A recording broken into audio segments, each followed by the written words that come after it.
Okay, and stretching hand and stretching neck, all things in one time.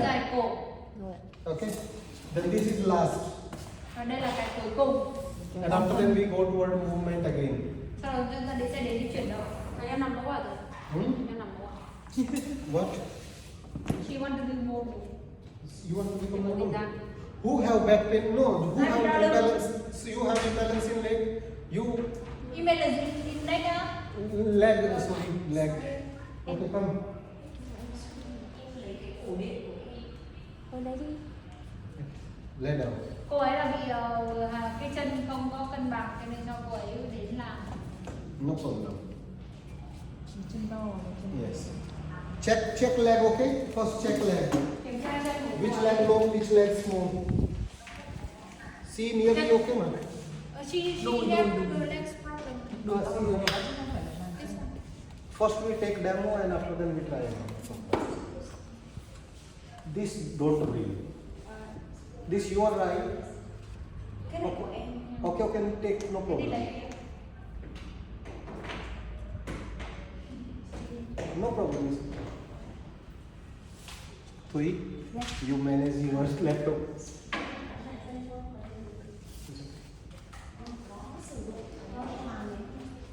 You bring check. Three you can bring here also. There have very neat. Okay, everybody listen. Nghe nhá. Okay, now we need same this rope. Giờ chúng ta cũng cần cái dây này. We need this rope and we keep on lower back nearly L4 L5. Okay. Chúng ta sẽ đặt ở phần lưng dưới của mình sẽ gần khoảng L4 L5. Yes. It's nearly bone. Okay. Ấy và em vào em gập không? Gập nó vào. It's okay. Yes. Gần xương nhá. It's okay. No problem. Comfortable. Thoải mái không? Again and again ask them. Hãy hỏi họ liên tục Equal. để cho nó cân nhau. Comfortable. Thoải mái không? Yes. Take out from this. Bỏ cái ta làm như này. It's okay. It's become equal force, right? Bây giờ sẽ lực đều hai bên đúng không? Yes. If small rope, you need two for this. Nếu mà dây nhỏ thì các bạn sẽ cần hai cái như One này. small. It's okay. If I tell you, like sometimes you find out they have small rope only. Ý của tôi là đây nếu mà các bạn chỉ tìm thấy được cái dây nhỏ chẳng hạn. They give you like this. Nhưng mà ở đây thì nó to rồi. Còn dây nhỏ như thế này thì sao? And sometimes you find out they have big people.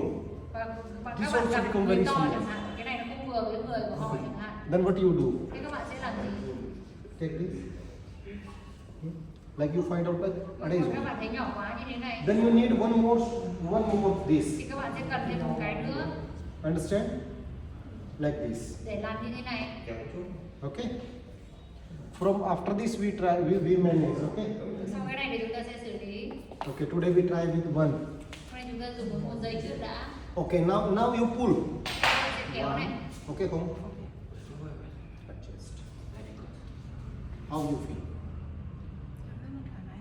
Em muốn kiểu kéo xuống nhiều hơn là nâng lên. You want to like go Nghĩa là back. góc chéo chéo. Yes, yes, no problem. Let her have. Just you feel have pain or not. Chỉ có đang cảm thấy đau hay không thôi. Calm down. It's okay. Now, just keep here. Come here. You are a woman. Just keep here. Tay chỉ giữ ở đây. It's okay. Sometimes you can ask her also. She can feel in hand. Thi thoảng mình cũng phải hỏi cô ấy. Tức là Okay. lúc làm mình hỏi học viên liên tục. Okay. Now come closer, ma. Here come. Tôi làm đấy chị. Strap. Free. Give strap. Cái máy đấy không liên quan đâu. Now, about foot, I will tell you later. Về bàn chân tôi sẽ nói các bạn sau. It's okay. You want to keep block, can keep block here, no problem. You see, this is Các bạn hãy nhìn thấy như thế này này. Acharya, up then heel. Up and heel là gì? Up then heel. Tức là cái miếng này nó sẽ ở trên cái gót chân của mình. Rồi lòng bàn chân. This come in arch. Thì cái đây chính là vòng bàn chân các bạn. This specially from Iyengar yoga. Cái này thường hay dùng cho Iyengar yoga. Later you can find out. If don't have this, you can take stick also. Nếu không có cái này thì các bạn cũng có thể sử dụng This gậy. depend on you. Nhìn rất là Tùy chuyên vào nghiệp. các bạn. It's okay? Yes. Now, this you stop here. Cái này các bạn dừng ở đây, You need strap. sử dụng dây. Come out, no problem. Wait a second, okay? When you use after then again open, okay? Everybody remember that. Use. Whenever you done done strap, then after then again open. Mọi người nhớ là khi mà chúng ta dùng dây sau thì chúng ta phải mở cái nút ra nhé, bởi vì là mình lại phải tháo ra sau trước lúc mình làm thì rất là khó chịu và mất thời gian hơn. Yes, like this. Now you keep this here. Các bạn để đây. Yes. And then you bring down. Wait, slowly, okay? Từ từ nhé. Yes, slowly. Yes.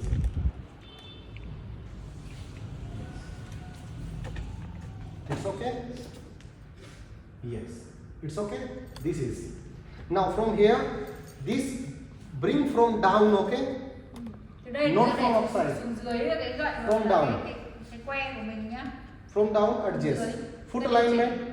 Cho chân đúng định tuyến. up. Same way. Rồi đưa lên tương tự như vậy. This is long strap. Đây Can là you dây give me dài. another strap? Strutter. Short. Có thể một cái dây ngắn được không ạ? Dây ngắn hơn. Cái này ngắn hơn. Yes. Okay. Bring. Very simple way. From Nhét vào here. đi chị. Yes. This one is okay. Now what do we do here? Same way. Yes. Các bạn làm Down. tương tự. And then Cho xuống Up. dưới.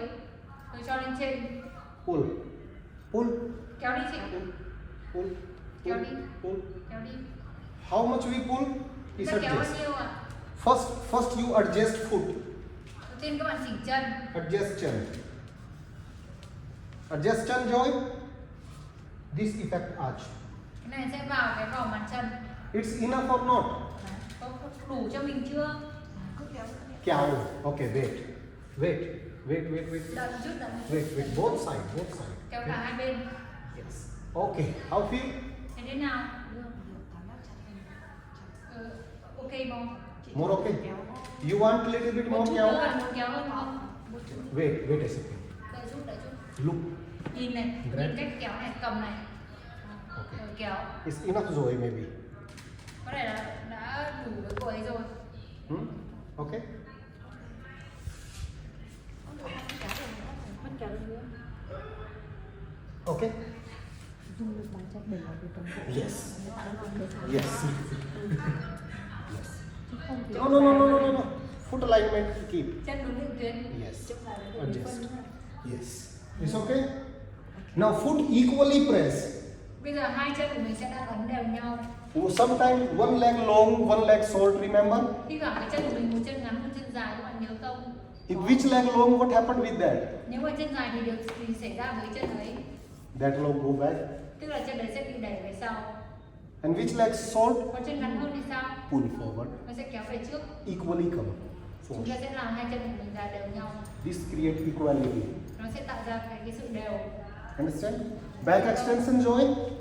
Đây là lưng được kéo giãn rồi, No more. dài rồi. It's okay? Yes. Now second. Rồi bước thứ hai, Bring chair. mang ghế ra đây.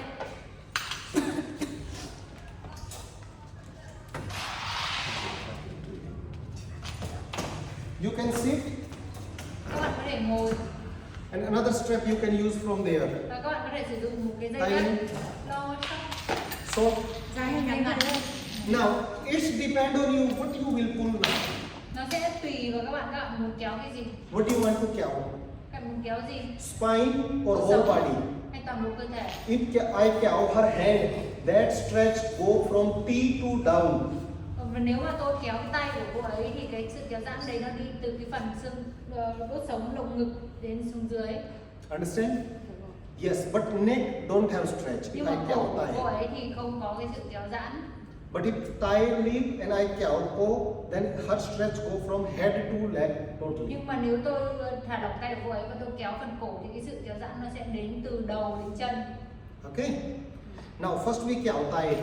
Điều đầu tiên là chúng ta sẽ kéo tay trước. Tay give her Mang tay cô ấy đây. that one. Cầm. Yes. We give her in hand. Đưa cô ấy cầm cái này. Yes. Just. And then same way. Sau đó cách From center. We pull back. chúng ta sẽ kéo về phía sau. It's okay. Downside. Maybe stick so she can hold better. Stick right. Okay, stick give stick. Cho thầy một cái que đi ạ.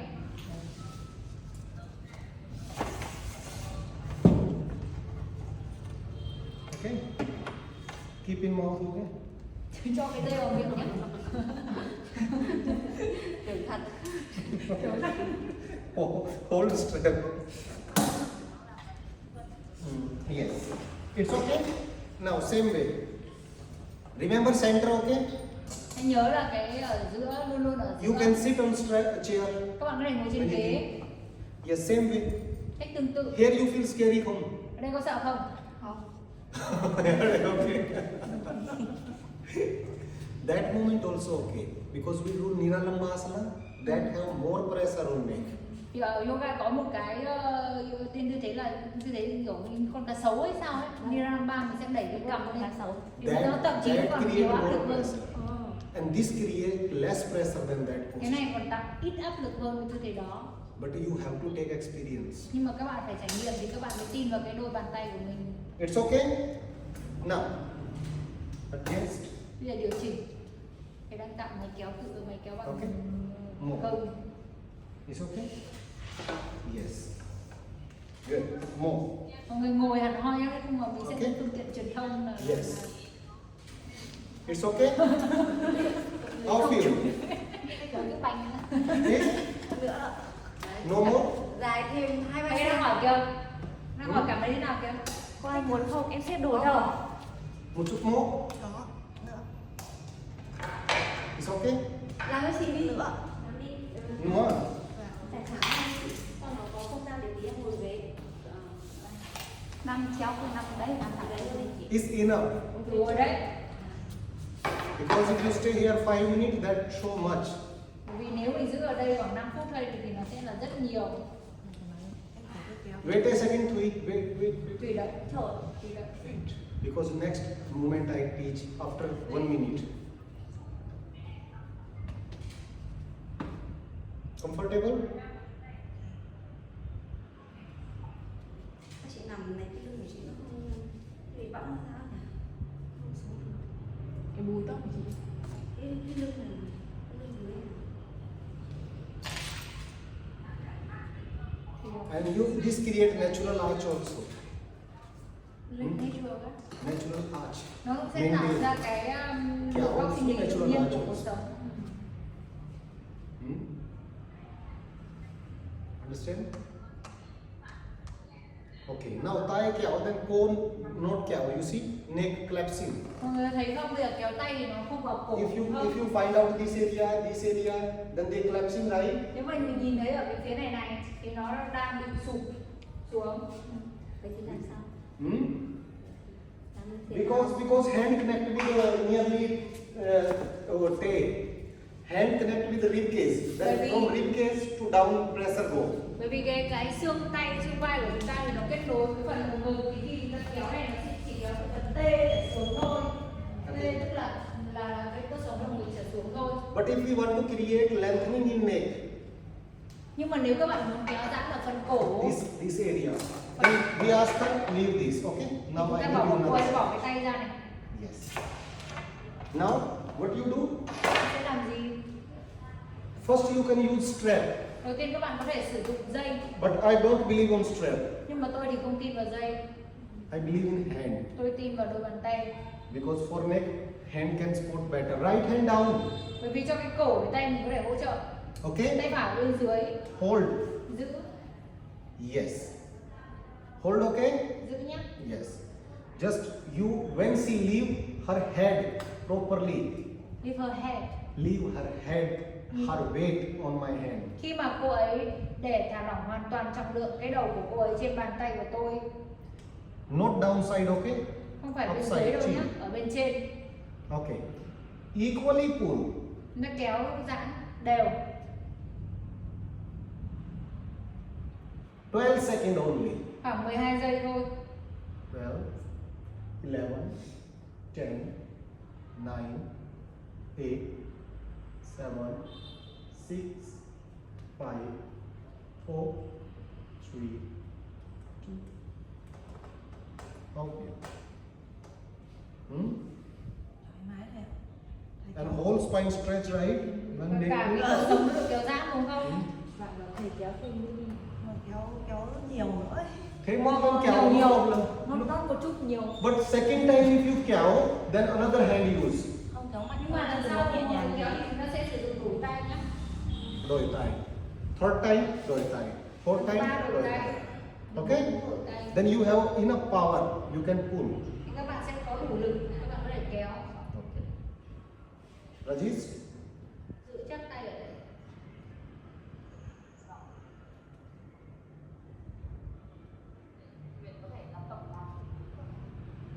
Nó chịu đi.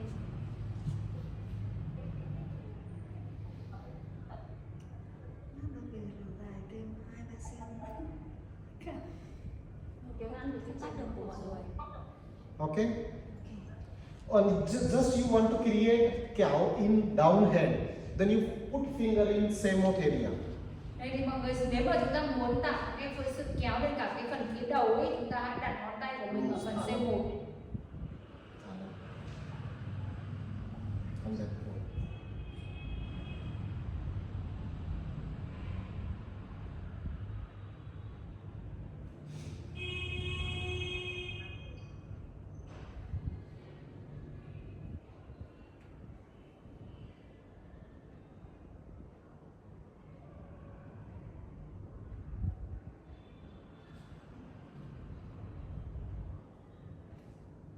Okay, now 5 phút rồi. We release her. Nên chúng ta sẽ thả lỏng cô ấy ra. Mọi người có thể support cho thầy ạ. Same way, okay? Tư thế thì Same nó way. đều có thời gian giới hạn đúng không? Không được giữ lâu hết vào đúng không? We should not hold so much time, right? 5 minutes. 5 phút. This 5 minutes. Pull head by hand. Just 12 seconds to 20 seconds. Cái mình kéo bằng kéo đầu ấy thì từ 12 đến 20 giây mà thôi. Not more than this. Kéo tay 5 phút, không sao. Kéo tay with chair, with stick 5 phút thôi. Còn cô ấy mà cầm cái gậy xong rồi kéo tay của cô ấy thì 5 phút không sao. Only kéo by tay. Còn nếu mà kéo tay này thì Only 12 to 20 từ seconds. 12 đến 20 giây thôi. And when kéo, another then change. Okay, now stand up. Stand up. Đứng lên, okay, turn and đứng lên. Em xoay người và đứng lên đi. Yes. Now you feel about spine. Have pain or not? Sau khi mình đứng lên mình hãy cảm nhận về cuộc sống xem có bị đau hay Or không. muscle release rồi. Hay là cơ thả lỏng rồi. Comfortable or still? Hai chỗ này này, lúc kéo cái dây xuống. Cảm thấy thoải mái à? Đúng rồi, nó kéo thẳng vậy. Okay. Cái đầu nó này. Se bom se nam. Gần se bom se nam. C1 là 4 chứ. Eo phổ đấy. L5. Là 4 lần 5 chứ. Làm nhá. Là 4 lần 5. Again. Chị gái học cần mẫu, anh luyện làm mẫu. So he is a volunteer. Now you try, okay? I'm enjoying it. Bây giờ mọi người làm thì áp dụng trên cái bạn đấy đi. Bạn kia kìa. Go. Ok, Oh, Mọi người áp dụng trên bạn đấy đi. Em xin mọi người Được đi. không kìa? Thầy mệt rồi, đây là người ta ui. Ask her, okay? Rất luôn hỏi à? This is last adjustment, okay? Đây là cái quy trình cuối cùng. After that, if you ask me, then I teach you. Đây, mình biết đây. Em volunteer à?